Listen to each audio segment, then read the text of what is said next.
আসসালামু আলাইকুম, শুভেচ্ছা সহ আমন্ত্রণ চ্যানেল আই সংবাদে আপনাদের সাথে আছে আমি নবনীতা।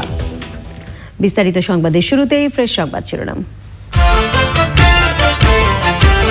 28 মার্চ পর্যন্ত ঘোষণা দিয়েও আগামীকাল সকাল 10টা পর্যন্ত আন্দোলন স্থগিত ঘোষণা, বিভিন্ন স্থানে অবরোধ বিক্ষোভ। আবরারের পরিবারকে ক্ষতিপূরণ দিতে উচ্চ আদালতের নির্দেশ, রাজধানীতে চুক্তিতে গাড়ি চালালে নিবন্ধন বাতিল।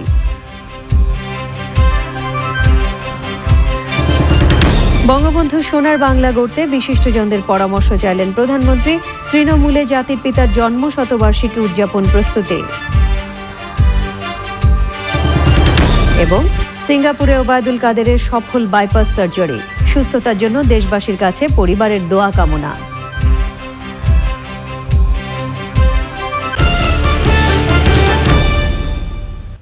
সংবাদ শিরোনামগুলো জানাচ্ছিলাম। এখনকার সংবাদ আয়োজন একই সঙ্গে চ্যানেলে অনলাইনের লাইভ টিভি এবং চ্যানেলে অনলাইনের ভেরিফাইড ফেসবুক পেজেও সরাসরি প্রচার হচ্ছে। যাচ্ছি পুরো সংবাদে। ঢাকা উত্তর সিটির মেয়রের আশ্বাসে রাজধানীতে নিরাপদ সড়কের দাবিতে আন্দোলনরত বাংলাদেশ ইউনিভার্সিটি অব প্রফেশনালসের শিক্ষার্থীরা তাদের কর্মসূচি আগামীকাল সকাল 10টা পর্যন্ত স্থগিত করেছেন। তবে দাবি মানা না হলে আরও কঠোর কর্মসূচির হুমকি দিয়েছেন তারা। ছাত্র আন্দোলনের খবর জানাতে এই মুহূর্তে রাজধানীর প্রগতি সরণিতে আছেন পরাগ আজিম। সরাসরি যোগাযোগ করছি তার সাথে। পরাগ, ছাত্র আন্দোলনের সবশেষ পরিস্থিতি আমাদের জানান। ধন্যবাদ নবনীতা। আপনি যেমনটি বলছিলেন যে সকাল 10টা পর্যন্ত তারা আপাতত কর্মসূচি বিরতি রেখেছে, মুলতবি বলা যায়, স্থগিত করেনি তারা। একটি গ্রুপ এখানে তারা বলেছিল যে যেহেতু মেয়রের সঙ্গে কথা হয়েছে, উত্তরের মেয়রের সঙ্গে, সেই মোতাবেক তারা 7 দিনের সময় দিতে স্টুডেন্টদেরকে, এখানকার যারা আন্দোলন করছিলেন তাদেরকে অনুরোধ করেছিলেন। কিন্তু আসলে বেশিরভাগ ছাত্র এখানে যারা রয়েছেন দেখতে পাচ্ছেন আমার আশেপাশে আছেন এখনও। তারা যদিও একটু আগে আপাতত তাদের আন্দোলন বিরতি দিয়েছেন সকাল 10টা পর্যন্ত। তারা বলছেন যে কালকে সকাল 10টা থেকে তারা আবার বসবেন। আমি বরং সরাসরি তাদের যে প্রতিনিধি তার কাছে চলে যাচ্ছি, তাকে আমি জিজ্ঞেস করব যে আপনাদের যে 7 দিনের বিষয়টি ছিল মেয়রের সঙ্গে কথা বলে, সেটি আপনারা কেন কালকে থেকে আবার বসবেন বলেছেন? আপনাদের এই সিদ্ধান্ত, চালিয়ে যাওয়ার সিদ্ধান্তটা কেন? মূলত আমাদের দফা ছিল 8টা, 8 দফা দাবি ছিল, কিন্তু আমাদের যে পকেট কমিটি তথা আমাদের যে কয়েক স্টুডেন্ট মেয়রের সাথে তার কার্যালয়ে মিটিং করতে গেছে, সেখানে তারা মাত্র 3টা দাবির কথা তুলে ধরেছে, বাকি 5টা দাবি তারা তুলে নেয়। এজন্য আমাদের বৃহৎ ছাত্র সমাজ তারা তাদের এই সিদ্ধান্তকে মেনে নেয় নাই, এবং তাদের একটা মাত্র তাদের মেইন কথা হচ্ছে তারা সবগুলা দাবির 7 দিন সময় নিয়েছে, আমাদের মেয়র মহোদয় 7 দিনের সময় নিয়েছে। কিন্তু আমাদের মূল কথা হচ্ছে আমরা প্রত্যেকটা দাবি চোখে দৃশ্যমান না হওয়া পর্যন্ত আমরা আন্দোলন স্থগিত করব না। একটি দাবি বলুন। একটি দাবির মধ্যে হচ্ছে যে সকল দাবি ছিল, যেমন আমাদের সড়কে হচ্ছে স্টুডেন্টদের হাফ পাস বাড়ানো নিশ্চিত করতে হবে, অথবা স্টুডেন্টদের জন্য আলাদা কোনো পরিবহনের ব্যবস্থা করতে হবে। যে সকল বাস ছিল, যে সকল বাসের রুট পারমিট নেই, অথবা যে সকল চালকদের ড্রাইভিং লাইসেন্স নেই, সে সকল ড্রাইভিং লাইসেন্সের তারা যাতে ড্রাইভিং লাইসেন্স সহ, এবং যে সকল বাসের ফিটনেস ভালো নেই সে সকল বাসকে তারা যাতে সড়ক থেকে তুলে দেয়। এই সকল দাবিগুলো আমরা আসলে মূলত নিজ চোখে দেখা না পর্যন্ত নির্দিষ্ট স্টপেজ কিংবা জেব্রা ক্রসিং ব্যবহার করা, এই সকল দাবি সমূহ আমরা নিজ চোখে দেখা পর্যন্ত আমরা আমাদের আন্দোলন স্থগিত করব না। আপনাদের একটি অংশ স্থগিত করার অনুরোধ করেছিলেন আপনাদের কাছে, এ বিষয়ে কি বলবেন কিছু? একটি অংশ না, তারা মূলত ইনস্ট্যান্ট যে কয়েক স্টুডেন্ট ছিল, খুবই অল্প সংখ্যক, 10 থেকে 11 জনের মতো, তারা মেয়রের সাথে ইনস্ট্যান্ট কোনো কথাবার্তা, আমরা যারা ছাত্র সমাজ যেখানে ছিলাম আমাদের সাথে কোনো প্রকার কথাবার্তা না বলে তারা নিজেদের মতো করে সেখানে চলে গেছে। কারণ আপনারা একটু আগেই দেখেছেন ছাত্র সমাজ এখন পর্যন্ত রাস্তা থেকে সরতে চাচ্ছেন। আমরা তাদেরকে অনেক বুঝিয়ে আজকের মতো আন্দোলন স্থগিত করে কালকে সকাল 10টা পর্যন্ত আন্দোলন স্থগিত করেছি, এবং কালকে সকাল 10টা বাজে আমাদের আন্দোলন আবার চালু হবে। আমাদের এই কর্মসূচি আজকের মতো চালু হবে। পরাগ, ধন্যবাদ আপনাকে। প্রগতি সরণি এলাকায় অবরোধ বিক্ষোভে দিনভর ঢাকার ওই এলাকায় ছিল অচল অবস্থা। এর বাইরে শাহবাগ, ফার্মগেট এবং পুরন ঢাকাতেও প্রায় সারাদিন ধরে বিক্ষোভ চলেছে। এনামুল কবির রূপম জানাচ্ছেন। পূর্ব ঘোষণা অনুযায়ী নিরাপদ সড়ক সহ 8 দফা দাবিতে আন্দোলনের দ্বিতীয় দিনে বুধবার সকাল থেকে রাজধানীর প্রগতি সরণিতে জড়ো হয়ে বিক্ষোভ শুরু করে বিশ্ববিদ্যালয় শিক্ষার্থীরা।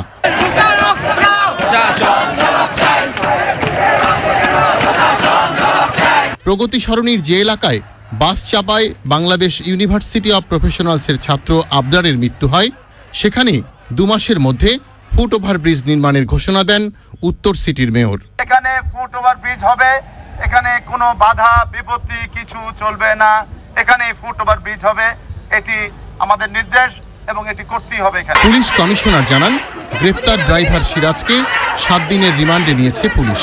এই সুপ্রভাত বাসটির রেজিস্ট্রেশন, রুট পারমিট গতকাল তাৎক্ষণিকভাবে বাজেয়াপ্ত করা হয়েছে। ঢাকা মহানগরীতে এই সুপ্রভাত বাস চলাচল নিষিদ্ধ ঘোষণা করা হয়েছে। তারা চলে যাবার পরও বিক্ষোভ চলতে থাকে ওই এলাকায়।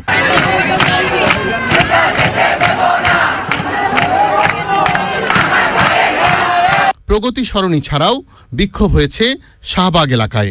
ঢাকা বিশ্ববিদ্যালয়ের শিক্ষার্থীরা বিক্ষোভ মিছিল নিয়ে শাহবাগ মোড়ে এসে সড়ক অবরোধ করে।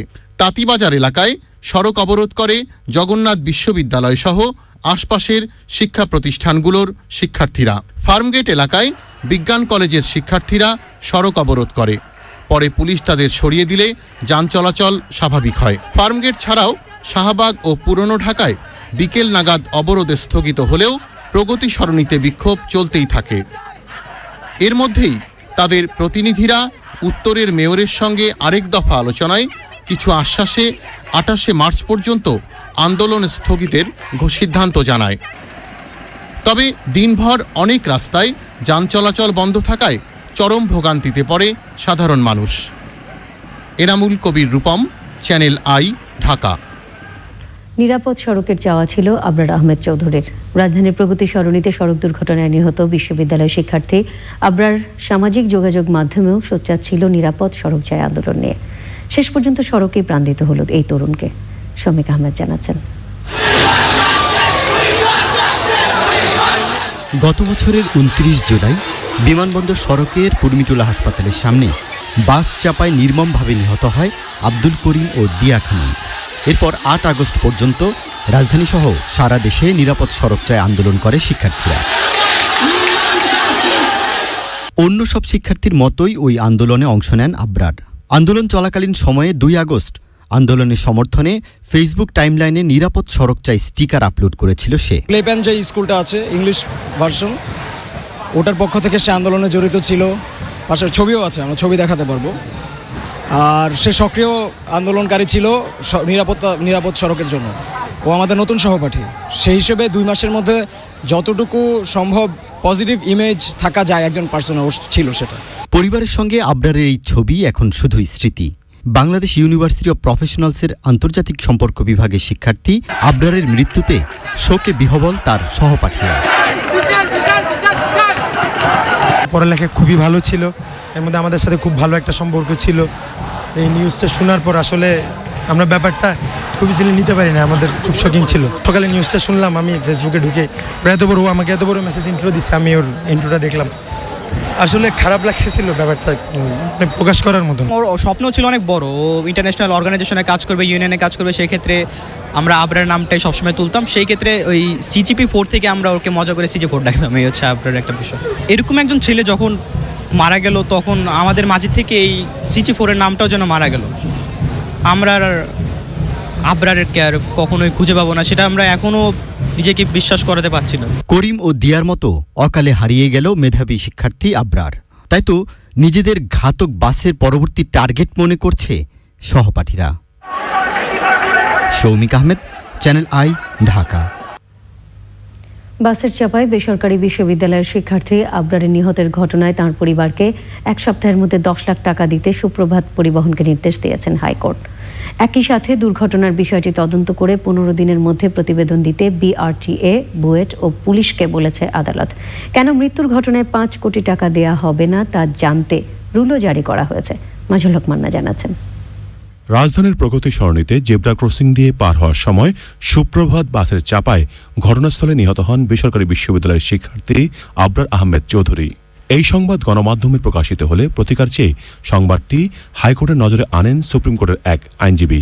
পরে আদালতের নির্দেশে লিখিত আবেদন উপস্থাপন করলে রুল জারি করা হয়। এবার আবরার আহমেদ চৌধুরী ফার্স্ট ইয়ারের ছাত্র, কেন তার পরিবারকে 5 কোটি টাকা ক্ষতিপূরণ দেওয়া হবে না সেই মর্মে রুল চেয়েছি, আদালত সেই মর্মে রুল দিয়েছেন এবং আজ 4 সপ্তাহের মধ্যে রুল রিটার্নেবল অর্থাৎ 4 সপ্তাহের মধ্যে ফেরতযোগ্য রুল দিয়েছেন।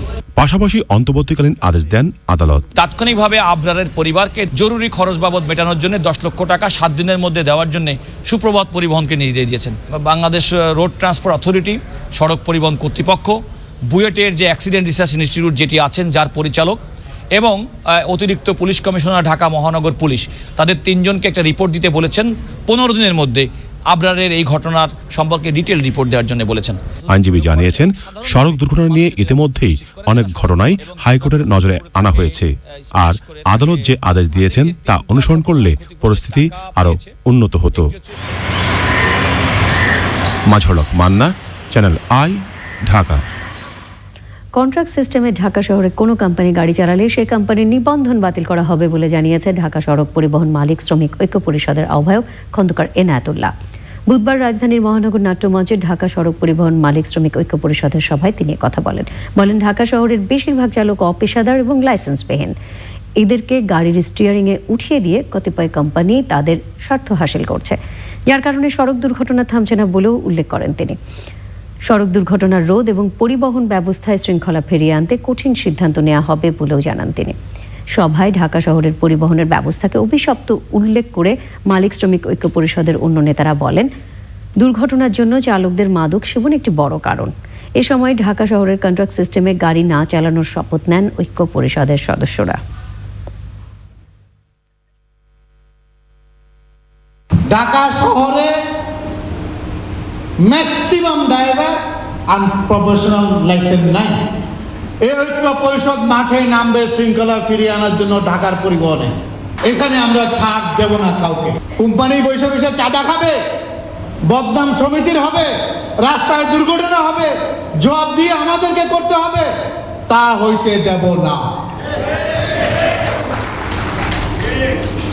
আপনারা আজকে যার যার ধর্ম নিয়ে শপথ করে বলেন যে কন্ট্রাক্ট সিস্টেমে আমরা গাড়ি চালাবো না। রাঙামাটির বাঘাইছড়ির নির্বাচনী কর্মকর্তা সহ 7 হত্যা এবং বিলাইছড়ি আওয়ামী লীগ সভাপতি হত্যাকারী কাণ্ডে জড়িতদের দ্রুত গ্রেফতার করে বিচারের দাবিতে বিক্ষোভ ও প্রতিবাদ সমাবেশ করেছে জেলা আওয়ামী লীগ। তা না হলে যে কোনো সময় হরতাল, অবরোধ সহ কঠোর আন্দোলন কর্মসূচি দেওয়া হবে বলে ঘোষণা দিয়েছেন সংসদ সদস্য দীপঙ্কর তালুকদার। রাঙামাটির বিলাইছড়িতে উপজেলা আওয়ামী লীগের সভাপতি সুরেশ কান্তি তঞ্চঙ্গা এবং বাঘাইছড়িতে 7 জন হত্যাকাণ্ডে জড়িতদের খুঁজে বের করার দাবিতে জেলা আওয়ামী লীগ আয়োজিত বিক্ষোভ পরবর্তী সমাবেশে এই ঘোষণা দেন দীপঙ্কর তালুকদার। সে সময় তিনি পাহাড়ে অবৈধ অস্ত্র উদ্ধারের সাঁড়াশি অভিযানের দাবি জানান। সমাবেশে বক্তৃতা করেন সাবেক মহিলা এমপি ফিরোজা বেগম চিনু, আওয়ামী লীগের সহ সভাপতি নিখিল কুমার চাকমা এবং অন্যরা।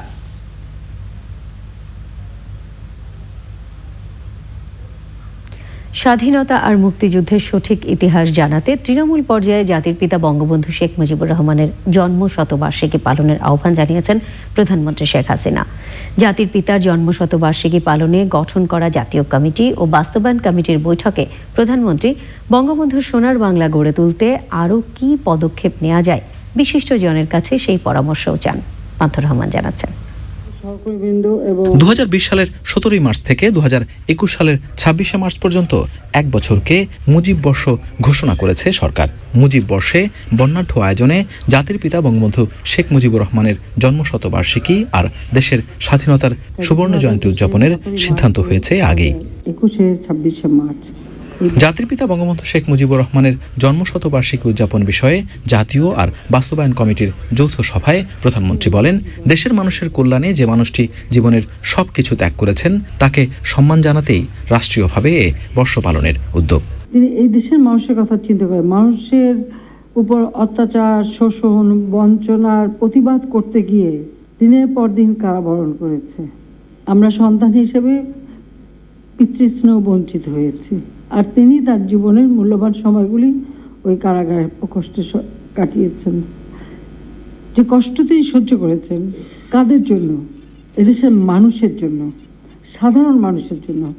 কারণ বাংলাদেশের গ্রামে তিনি দেখেছেন দারিদ্র্যের হাহাকার, এটা তাকে ব্যথিত করেছে এবং সেজন্য তিনি তার জীবনের সব কিছু ত্যাগ করে এই বাংলাদেশের এই মানুষগুলির জন্যই তিনি কষ্ট স্বীকার করে গেছেন এবং সেই কষ্টের ফসল হিসেবেই কিন্তু আমরা পেয়েছি স্বাধীনতা, স্বাধীন জাতির মর্যাদা। কাজে আজকে আমাদের এটা জাতীয় কর্তব্য আমি মনে করি যে তার জন্মশতবার্ষিকীটা আমরা এমনভাবে উদযাপন করব। জাতির পিতার আদর্শ অনুসরণ করে দেশের মেহনতি মানুষের জন্য কাজ করতে তার সরকারের নেওয়া পদক্ষেপগুলোর কথা তুলে ধরেন প্রধানমন্ত্রী। আমরা তারই কথা চিন্তা করে তারই পদাঙ্ক অনুসরণ করে দেশের কৃষক, শ্রমিক সহ মেহনতি মানুষ তাদের কল্যাণে বিভিন্ন কর্মসূচি আমরা গ্রহণ করেছি এবং তা বাস্তবায়ন করে যাচ্ছি, যার শুভ ফলও মানুষ পেতে শুরু করেছে।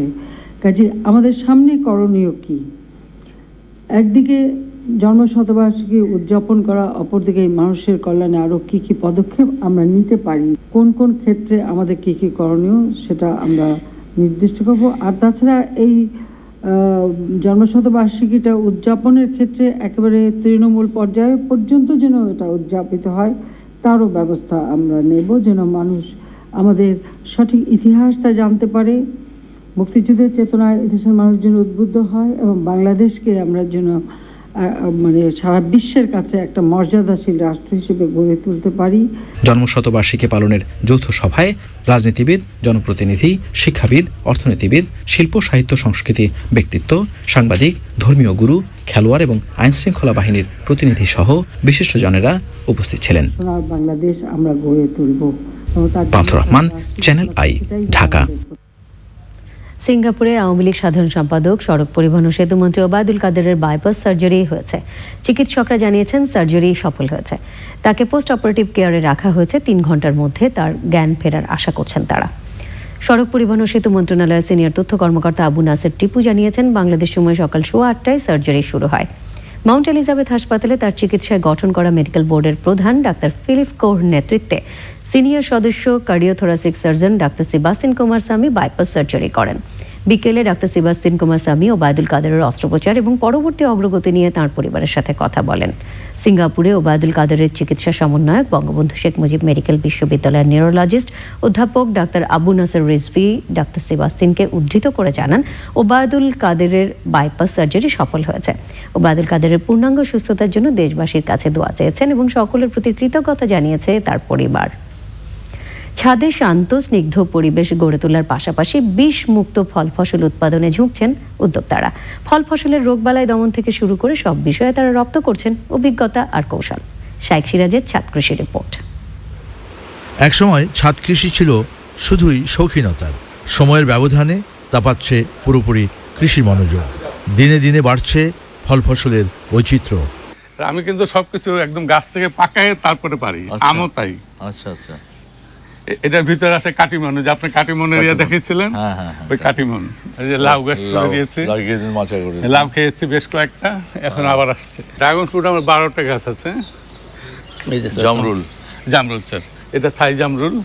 আপনার টমেটো তো বেশ ভালো টমেটো হচ্ছে দেখি, বেশ বড় বড় আকারের টমেটো। এবং এই পর্যন্ত স্যার হয়তো 15-20 কেজি খেয়ে ফেলছে। আচ্ছা, এটা হলো লাল লেটুস। লেটুস, আচ্ছা, এটাই হয়ে গেছে। 8000 বর্গফুটের এই ছাদে কৃষি আয়োজনের আম গাছই রয়েছে 20 প্রজাতির, যা থেকে এই পরিবারের বছরে আমের চাহিদা মিটছে বলছেন উদ্যোক্তা। আমি স্যার গত 10 বছরে কোনো আম কিনে খাইনি। আচ্ছা, আম কিনে খাইনি, আল্লাহ যা দেয় ওইটাই স্যার আমার। কেন আমি 20 কিনে কেন খাবো?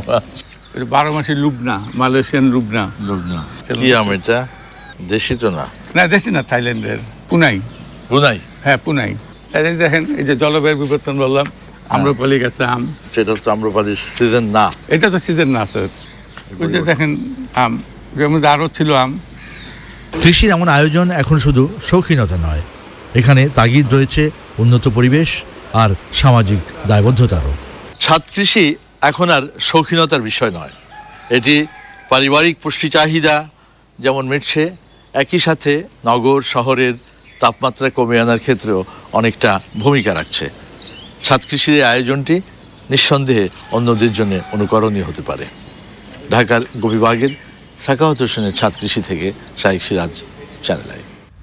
এ নিয়ে বিশেষ প্রতিবেদন দেখুন বৃহস্পতিবার বিকেল 3:05 চ্যানেল আই হৃদয় মাটি ও মানুষের ডাক অনুষ্ঠানের ছাদ কৃষি পর্বে।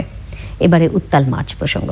সংগ্রাম আমাদের মুক্তির সংগ্রাম, আমাদের সংগ্রাম স্বাধীনতার সংগ্রাম।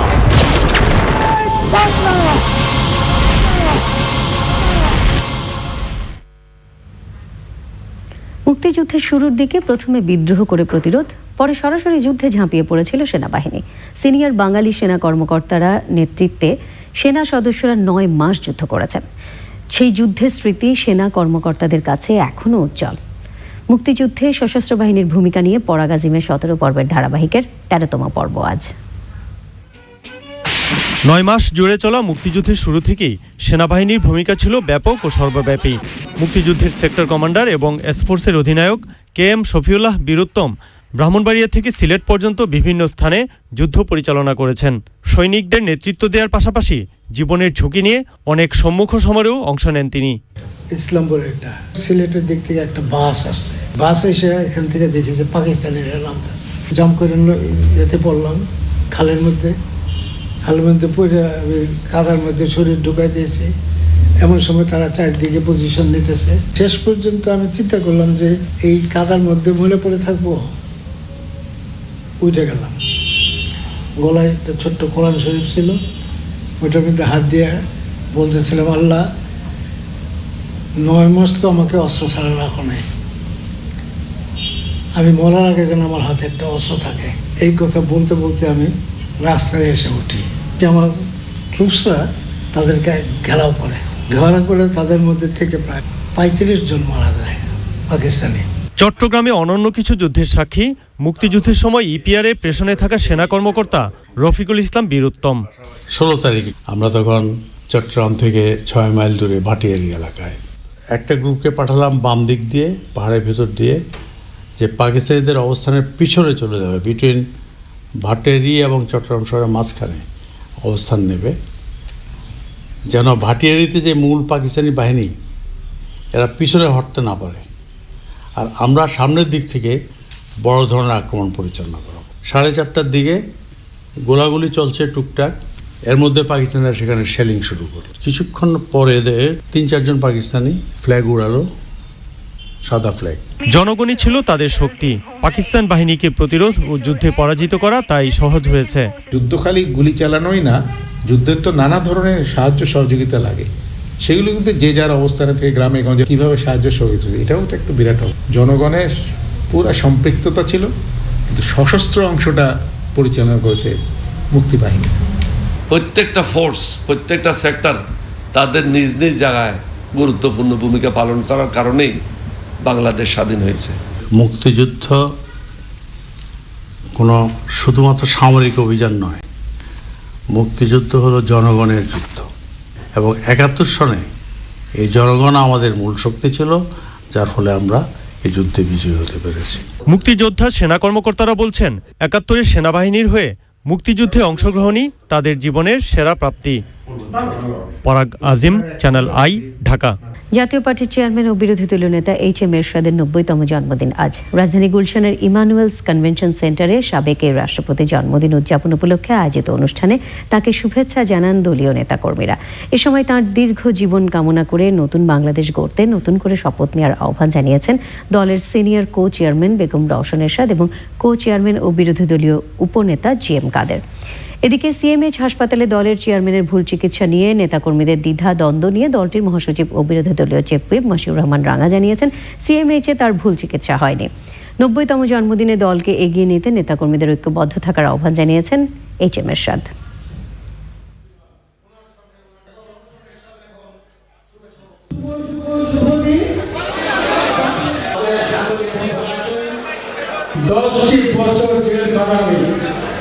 সংবিধানের স্বাধীনতায় বসে থাকা 10 বছর আমরা ধ্বংস করার চেষ্টা করা হয়েছে। আমরা একটা কথা মনে রাখবো, এত অত্যাচারের উপর জাতি বেঁচে থাকে, সে দলকে কেউ ধ্বংস করতে পারে না। খুদে রোবট উদ্ভাবকদের হাতে ল্যাপটপ তুলে দিয়েছেন তথ্য ও যোগাযোগ প্রযুক্তি প্রতিমন্ত্রী জুনায়েদ আহমেদ পলক। চ্যানেল আইয়ের পর্দায় চলছে রিয়ালিটি শো GPH ইস্পাত এসো রোবট বানায়। এই শোকে ঘিরে 4 মার্চ ঢাকা বিশ্ববিদ্যালয়ের সেমিনারের আন্তর্জাতিক রোবোটিক অলিম্পিয়াডে অংশ নেওয়া খুদে উদ্ভাবকদের পুরস্কৃত করা হয়। সেখানে তথ্য ও যোগাযোগ প্রযুক্তি প্রতিমন্ত্রী জুনায়েদ আহমেদ পলক খুদে উদ্ভাবকদের ল্যাপটপ উপহার দেওয়ার ঘোষণা দিয়েছিলেন। চ্যানেল আই ভবনে অনুষ্ঠানে যোগ দিয়ে প্রতিমন্ত্রী সেই খুদে উদ্যোক্তাদের হাতে ল্যাপটপ তুলে দেন। সে সময় চ্যানেল আইয়ের পরিচালক ও বার্তা প্রধান শাইখ সিরাজ উপস্থিত ছিলেন।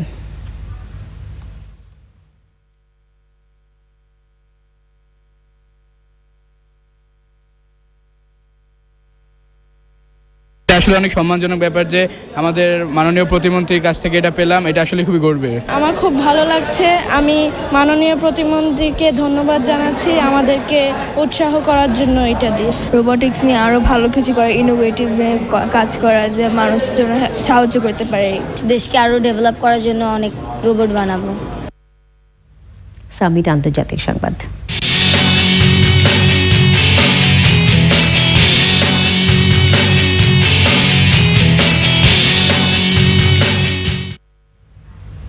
ঘূর্ণিঝড় ইদায়ের তাণ্ডবে বিপর্যস্ত আফ্রিকা উপকূল।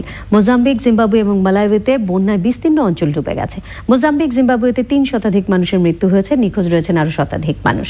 জাতিসংঘের আবহাওয়া সংস্থা সাইক্লোন ইদায়কে পৃথিবীর দক্ষিণ অংশে ঘটে যাওয়া সর্বকালের সবচেয়ে বড় প্রাকৃতিক দুর্যোগগুলোর একটি বলে উল্লেখ করেছে। এ পর্যন্ত মোজাম্বিকে 2 শতাধিক মানুষের মৃত্যু হয়েছে। দেশটির প্রেসিডেন্ট জানিয়েছেন প্রাণহানির সংখ্যা 1000 ছাড়াতে পারে।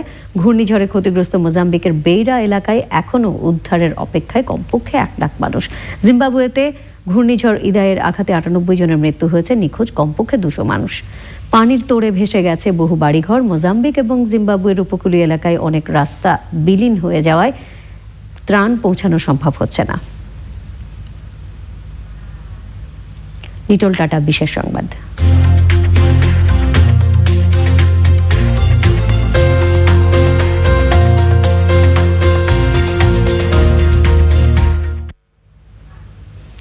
নরওয়ের দক্ষিণাঞ্চলীয় সমুদ্র উপকূল পানির নিচে চালু হয়েছে নয়নাভিরাম এক রেস্তোরাঁ। এটি ইউরোপেও পানির নিচে প্রথম রেস্তোরাঁ। দেশটির বিখ্যাত আর্কিটেক্ট ফার্মস নয়হেটার তৈরি করা এই রেস্তোরাঁ চালুর প্রথম দিনই বুকিং দিয়েছেন 7000 পর্যটক। এই জন্য মাথাপিছু $430 গুনতে হচ্ছে তাদের। সামুদ্রিক মাছ সহ 18 রকমের খাদ্য পরিবেশন করা হবে পর্যটকদের জন্য। বাড়তি হিসেবে থাকবে পানীয়। স্বচ্ছ ও পুরো কাঁচে মোড়ানো রেস্তোরাঁয় বসেই পর্যটকরা উপভোগ করতে পারবেন সমুদ্রতলের বৈচিত্র্যময় সৌন্দর্য।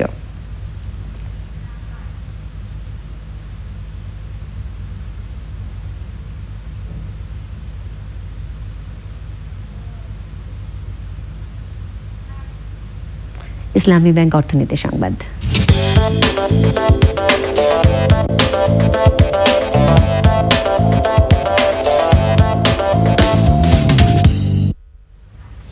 দু বছরের আগে গ্যাসের দাম না বাড়ানোর দাবি জানিয়েছে পোশাক শ্রমিকদের সংগঠন বিজিএমইএ। ব্যবসায়ী নেতারা বলেছেন, যে কোনো ধরনের জ্বালানির দাম বৃদ্ধির আগে জ্বালানি নীতিমালা তৈরি জরুরি। কাজী ইমদাদ জানাচ্ছেন। সম্প্রতি বাংলাদেশ এনার্জি রেগুলেটরি কমিশন বিইআরসির গণশুনানিতে গ্যাসের দাম বাড়ানোর প্রস্তাব করা হয়েছে। নতুন এ প্রস্তাবে গ্যাসের মূল্য বর্তমানের প্রতি ঘনফুট 7 টাকা 76 পয়সা থেকে বাড়িয়ে 18 টাকা 4 পয়সা করা হয়েছে, যা বর্তমান মূল্যের 132% বেশি। এ নিয়ে ব্যবসায়ীদের শীর্ষ 3 সংগঠন বিজিএমইএ, বিকেএমইএ ও বিটিএমএ এর যৌথ সংবাদ সম্মেলন। ব্যবসায়ী নেতারা বলেন, গ্যাসের দাম বাড়ানোর তাৎক্ষণিক সিদ্ধান্তে ক্ষতিগ্রস্ত হবে দেশের শিল্প কারখানা। সরকার প্রতি বিভিন্ন সময় ঘোষিত মজুরি অবকাঠামো বাস্তবায়নের জন্য মিলগুলিকে বিপুল পরিমাণ অর্থ, বেতন, মজুরি ও বোনাস আকারে অতিরিক্ত প্রদান করতে হয়েছে, যা মিলগুলির হিসাবের মধ্যে ছিল না, তাও আবার প্রদান করতে হয়েছে। কিন্তু তিতাস এবং গ্যাস কোম্পানিগুলি এ সকল বিষয়ে বিবেচনা না নিয়ে দফায় দফায় গ্যাস মূল্য বৃদ্ধি করেছে। তাই গ্যাসের মূল্য বৃদ্ধির প্রস্তাবনা বাস্তবিত হলে মিলগুলি আরও আর্থিক ক্ষতির কারণ হবে। এর প্রভাবে একসময় স্পিনিং মিলগুলি বন্ধ হয়ে যাবে বলে আমরা আশঙ্কা করছি।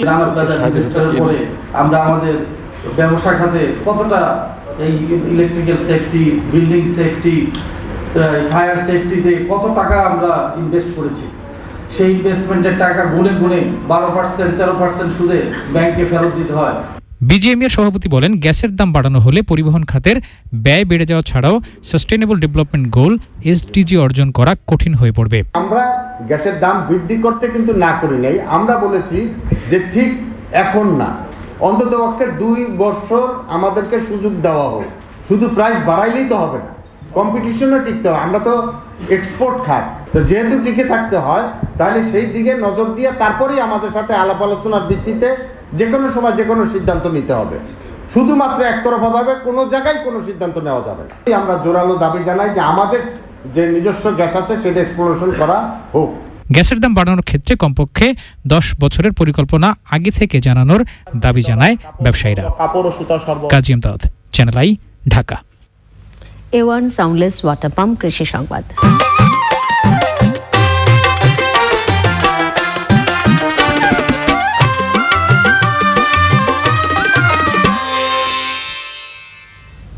জামালপুরের মেলান্দহ উপজেলায় বিএডিসির গুদাম থেকে নিম্নমানের সার সরবরাহের অভিযোগ করেছেন ডিলাররা। নিম্নমানের এসব সার ব্যবহার করে ক্ষতিগ্রস্ত হচ্ছে কৃষক। অভিযোগ অস্বীকার করেছে বিএডিসি কর্তৃপক্ষ। হাফিজ রায়হানের পাঠানো তথ্য ও ভিডিও চিত্রে সুদীপ্তা মাহমুদ জানাচ্ছেন। ডিলারদের অভিযোগ, বাংলাদেশ কৃষি উন্নয়ন কর্পোরেশন বিএডিসির মেলান্দহ গুদাম থেকে ডিলারদের সরবরাহ করা হয়েছে জমাট বাঁধা টিএসপি সহ বিভিন্ন ধরনের সার। মেয়াদোত্তীর্ণ এসব সার গুদামে ফেরত দিলে তা গ্রহণ করছেন না বিএডিসি কর্তৃপক্ষ। সার সরবরাহের সময় বিএডিসির গুদাম কর্তৃপক্ষ বস্তা প্রতি 20 টাকা করে উৎকোচ নিচ্ছেন বলেও অভিযোগ ডিলারদের। জনগণ তো ডেমেজ মালগুলো দিয়ে তো সমাধান ওই জায়গায় ফসল নষ্ট করে কৃষক তো ক্ষতি হইতেছে, ক্ষতি মনে হয়ে যেতেছে, কৃষক ক্ষতি হলে তো দেশ ক্ষতি। আমরা বারবার কর্তৃপক্ষকে জানানোর পরেও এরা কোনো পদক্ষেপ নেয় না। এবার বড় মৌসুমেও আমাদের বহুত ডেমেজ মাল দিছে, যা সামনে প্রমাণিত। নিম্নমানের সার ব্যবহার করায় ফসল উৎপাদন চরমভাবে ব্যাহত হচ্ছে। আমার মাল তো ভালো পাই না, আমার মাল দেয় ডিমেজ মাল দেয়, ভিজা মাল দেয়, দলা মাল দেয়, চায়না মাল দেয়। বিএডিসি কর্তৃপক্ষ ডিলারদের অভিযোগ অস্বীকার করেছেন। মানের কোনো আপনি যে কোনো সার নিয়ে আপনার সার পরীক্ষার যে নীতি দেখেন, পরীক্ষা করে দেখেন, এটা পানির মধ্যে দিয়ে দেখেন গুলে যায় কিনা, গুলে গেলে বর্তমানে গুদামে থাকা 4073 মেট্রিক টন সারের বেশিরভাগই মেয়াদোত্তীর্ণ বলে অভিযোগ করেছেন ডিলাররা। Sudipta Mahmud, channel i. এখন দেখবেন প্রকৃতি সংবাদ।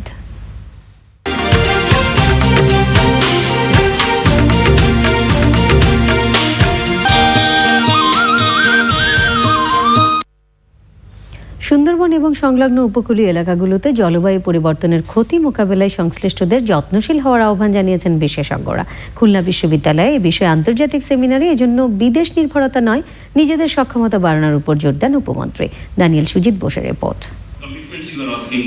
জলবায়ু পরিবর্তনের প্রভাবে লবণাক্ততা বৃদ্ধি পাওয়ায় সুন্দরবন এলাকায় পরিবেশ এবং জীবনযাত্রায় যে প্রভাব পড়ছে তা মোকাবেলায় করণীয় নিয়ে এই seminar. Climate change agenda for cultural heritage in Bangladesh শীর্ষক সেমিনারের আয়োজক খুলনা বিশ্ববিদ্যালয়। ক্ষতি মোকাবেলায় কেবল বৈশ্বিক সহায়তার দিকে না তাকিয়ে থেকে নিজেদের সক্ষমতা অর্জনে কাজ করার কথা বলেন উপমন্ত্রী। সবাইকে দেশকে ভালোবাসতে হবে, যতটুকু নিজেরা পারা যায় ততটুকু অবশ্যই করার দরকার। অর্থাৎ আমাদের নিজেদের পরিবেশকে নিজেরা ভালো রাখবো, এই প্রতিজ্ঞা আমাদের করা উচিত। জলবায়ু পরিবর্তনের ঝুঁকি মোকাবেলায় প্রাকৃতিক পরিবেশ সংরক্ষণে যত্নশীল হওয়ার আহ্বান জানান বিশেষজ্ঞরা। জলবায়ু পরিবর্তনের প্রভাবে বিশ্বের যে সমস্ত এলাকা ক্ষতির মুখে পড়েছে তার মধ্যে বঙ্গোপসাগর উপকূল অন্যতম। যদিও এই এলাকার মানুষ এর জন্য খুব একটা দায়ী নয়, কিন্তু ঝুঁকি মোকাবেলায় তাদেরকেই কাজ করতে হচ্ছে। সুন্দরবনকে বাঁচাতে হবে, কারণ এই বনভূমি যত ভালো থাকবে এই কাজটা ততটাই সহজ হবে। লবণাক্ততা বাড়তে থাকায় এবং চিংড়ি চাষের কারণে বাদ দিয়ে সেই লবণ ধরে রাখায় জলবায়ু পরিবর্তনের ঝুঁকি বাড়ছে। এটি যেমন বন্ধ করতে হবে, এমনই উন্নত বিশ্বে জোরালো আওয়াজ দিতে হবে যে উষ্ণায়ন বন্ধ করো, আর প্রাকৃতিক পরিবেশ যেখানে যেমন ছিল তেমন সংরক্ষণ করতে হবে। পরিবেশের ঝুঁকি কমাতে জনসচেতনতা বাড়ানোর উপরও গুরুত্ব দেওয়া হয় সেমিনারে। Daniel Sujit Bose, channel I, Khulna. Popular life insurance বাণিজ্য সংবাদ।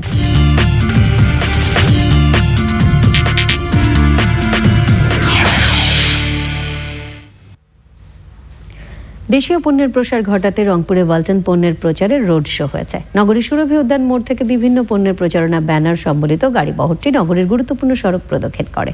সে সময় ক্রেতা আকৃষ্ট করতে ওয়ালটন পণ্যের নানা ক্রয় সুবিধা তুলে ধরা হয়। রোড শোতে অংশ নেন ওয়ালটনের কর্মকর্তা, কর্মচারী এবং বিভিন্ন শিক্ষা প্রতিষ্ঠানের শিক্ষার্থীরা।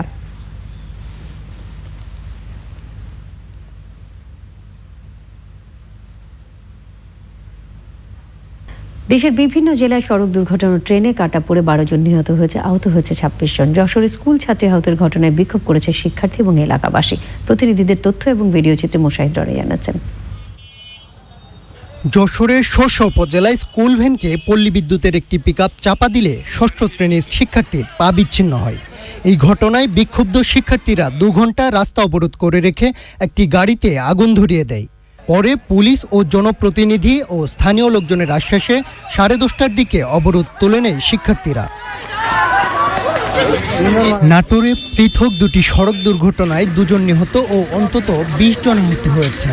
আহতদের মধ্যে গুরুতর 14 জনকে রাজশাহী ও নাটোরের বিভিন্ন হাসপাতালে ভর্তি করা হয়েছে। গাইবান্ধার সুন্দরগঞ্জে ট্রাক চাপায় সুমি আক্তার নামে 9ম শ্রেণীর শিক্ষার্থী নিহত হয়েছে। আহত হয়েছে শাহানা নামে আরও একজন। পুলিশ জানায় সকালে ওই 2 স্কুল ছাত্রী বাইসাইকেল চালিয়ে প্রাইভেট পড়তে যাওয়ার পথে একটি ট্রাক বাইসাইকেলটিকে চাপা দেয়। সিলেটের গোয়াইনঘাটে বেড়াতে এসে পর্যটকবাহী সিএনজি চালিত অটোরিকশার সাথে মালবাহী পিকআপের সংঘর্ষে একই পরিবারের 2 সদস্য নিহত ও 4 জন আহত হয়েছেন। নিহতরা হলেন সেনাবাহিনীর সার্জেন্ট সোজা আহমেদের স্ত্রী ইলোরা পারভিন ও তার ছেলে সাজিদ আহমেদ। অপরদিকে গোপালগঞ্জ জেলা সদরের বোরাশি ইউনিয়নের ভেন্নাবাড়ি এলাকায় রেললাইনের পাশ থেকে এক শিক্ষার্থীসহ 3 যুবকের লাশ উদ্ধার করেছে পুলিশ। নিহত 3 জনের মধ্যে রাজু ও রকির বাসা শহরের মিয়াপাড়া ও মোহাম্মদপাড়ায়। আরেকজনের পরিচয় এখনও পাওয়া যায়নি। প্রাথমিকভাবে পুলিশ ধারণা করছে রেললাইনের পাশে ঘোরাফেরা করার সময় ট্রেনে কাটা পড়ে মারা গেছেন তারা। Moshahid Roni, channel I. প্রয়াত রাষ্ট্রপতি জিল্লুর রহমানের 6ষ্ঠ মৃত্যুবার্ষিকী আজ। 2009-এর 12ই ফেব্রুয়ারি 19তম রাষ্ট্রপতি হিসেবে শপথ নেন জিল্লুর রহমান। একজন ভাষা সৈনিক এবং মুক্তিযুদ্ধের সংগঠক জিল্লুর রহমান সংসদ উপনেতা এবং একাধিকবার আওয়ামী লীগ সাধারণ সম্পাদক ও 1/11-র সময় ভারপ্রাপ্ত সভাপতির দায়িত্ব পালন করেছেন। মৃত্যুবার্ষিকীতে জিল্লুর রহমানের গুলশান বাসভবনে দোয়া ও মিলাদ অনুষ্ঠিত হয়। সে সময় তাঁর এবং তার স্ত্রী আইভি রহমানের আত্মার মাগফিরাত কামনা করা হয়। এর আগে বনানী কবরস্থানে মৃত্যুবার্ষিকীতে জিল্লুর রহমানের প্রতি শ্রদ্ধা জানায় আওয়ামী লীগ সহ বিভিন্ন সংগঠন। বনানীতে জিল্লুর রহমানের কবরে শ্রদ্ধা নিবেদন করে তার এবং আইভি রহমানের আত্মার মাগফিরাত কামনা করেন নেতাকর্মীরা। 11 অঘটন ঘটন পরিসরে তখনও তিনি নির্ভীকভাবে নির্ভরযোগ্যতার সাথে বিশ্বস্ততার সাথে এই দলকে সেই টালমাটাল সময়ে তিনি পথ দেখিয়েছেন, অনুপ্রেরণা জুগিয়েছেন, শক্তি জুগিয়েছেন। পরবর্তী সকল সংবাদ দেখার আমন্ত্রণ রইল। ধন্যবাদ সবাইকে।